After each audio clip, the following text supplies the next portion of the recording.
Olá, pessoal!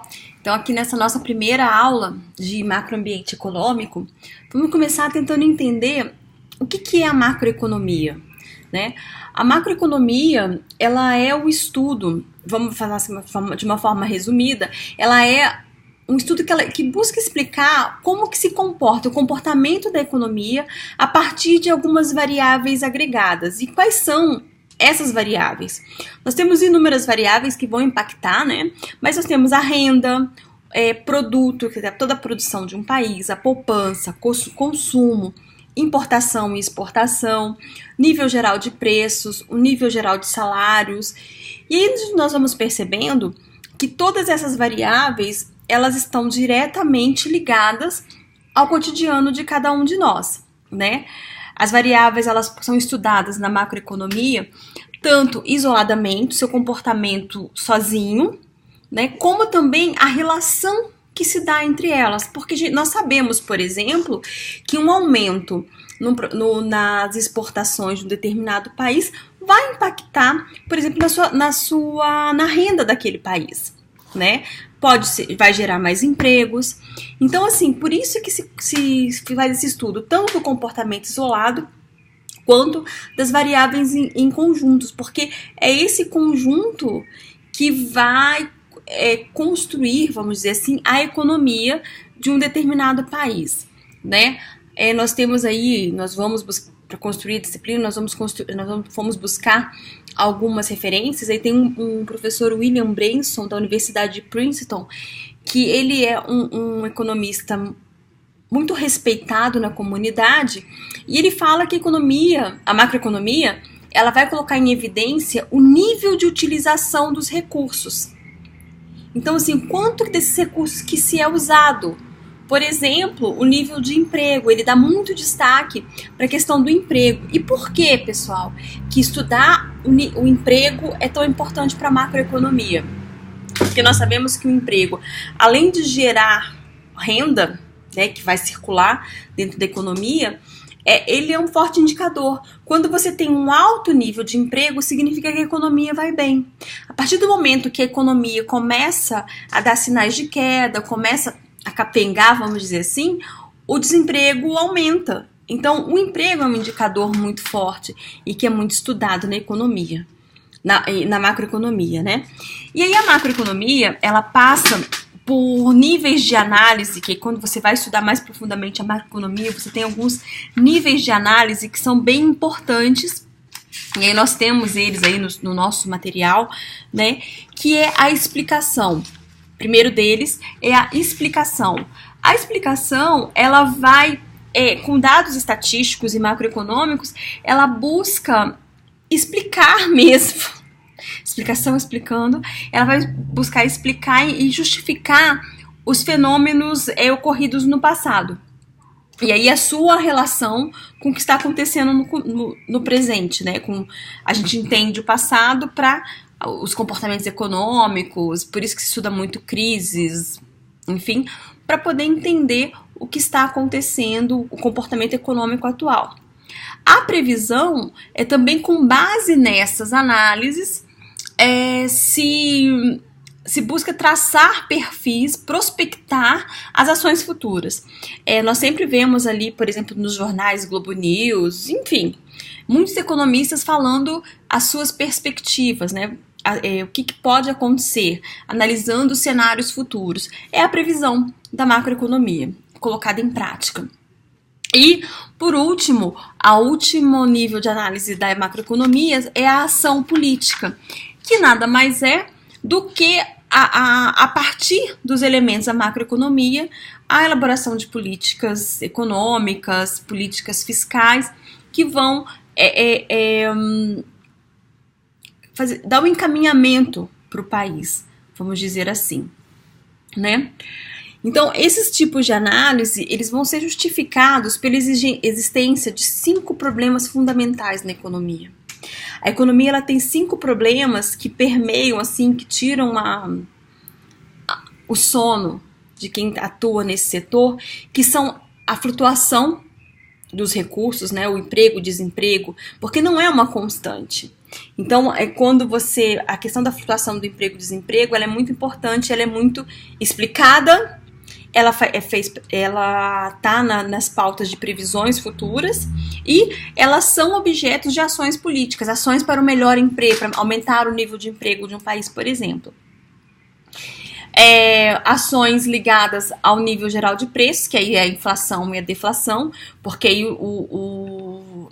qual que é sempre, né, nós passamos agora por um processo político, né, por uma campanha política, e uma das grandes pautas de todos os candidatos, e sempre não foi exclusivamente nesse último pleito, é essa questão de diminuir a inflação. Sempre, e todos nós nos preocupamos com a inflação, porque a inflação ela impacta diretamente quando a gente vai no supermercado, ou quando a gente vai abastecer o tanque do nosso carro, ou comprar passagem do nosso ônibus, né? Aí nós temos também problemas ligados à taxa de crescimento da capacidade produtiva. Por quê? Se você tem uma alta inflação, se você tem desemprego, você não tem dinheiro correndo naquele país, dinheiro correndo na sociedade, as empresas têm medo de produzir porque não vai ter quem compre a sua produção, não vai ter para onde mandar a produção, né? Problemas ligados ao papel do governo como elemento de controle da atividade econômica. Por isso, sempre a pasta economia ela é tão importante, porque as políticas e as estratégias econômicas dos governos, elas são primordiais, né? E os problemas ligados ao funcionamento de uma determinada economia e sua relação com a economia internacional. Por quê? A gente precisa entender a economia local, a economia interna de um país, né? A questão e sua relação com a economia internacional é como que esse país está perante o resto do mundo, como são as suas políticas de importação e exportação, qual que é a sua capacidade e representatividade em termos de importação e exportação. Isso é extremamente importante dentro dessa economia. E o governo, ele exerce um papel primordial porque ele é que vai traçar a política fiscal, a política monetária, a política cambial, as políticas de comércio internacional, como vão se dar os tratados internacionais, quais vão ser as pautas, né, e as reivindicações e o posicionamento do país nos tratados de comércio internacional e toda a política de rendas como um todo. Nós temos também, aqui nessa nossa primeira aula, vamos entender um pouquinho o fluxo circular da atividade econômica, que é o produto e a renda, e isso, o fluxo circular é uma representação do nosso dia a dia. Ele está diretamente relacionado com o comportamento do consumidor, com o comportamento das empresas e com o comportamento do mercado, né? Nós vemos no material alguns fluxos, né? Que é o fluxo básico da economia, que mostra ali como que perpassa pagamentos de bens e serviços, fluxos de bens e serviços, a questão da mão de obra, tanto numa economia básica, né, no fluxo básico da economia, quanto no fluxo da atividade econômica em si. Tá? E aí vocês dão uma olhada, se vocês tiverem dúvidas, depois vocês postem, né? Aí nós temos também o conceito do que é renda. Porque nós sempre falamos de renda, mas o que é essa renda? O que compõe uma renda? Né? A renda é composta, é como se fosse uma composição de custos, vamos dizer assim, uma composição de rendas, é o conjunto dos itens que representam a remuneração dos proprietários. Então, salário compõe renda. Né? E por quê? Mas o salário, o funcionário não é proprietário de nada. É sim, o trabalhador, ele é proprietário do fator trabalho, da mão de obra, né? Aí nós temos os lucros, que é a remuneração dos empresários. E aí, gente, o lucro, ele é primordial para uma economia que queira ter prosperidade e perenidade. Tem alguns autores que falam o lucro é uma obrigação das empresas, porque só sendo uma empresa lucrativa que essa companhia vai ter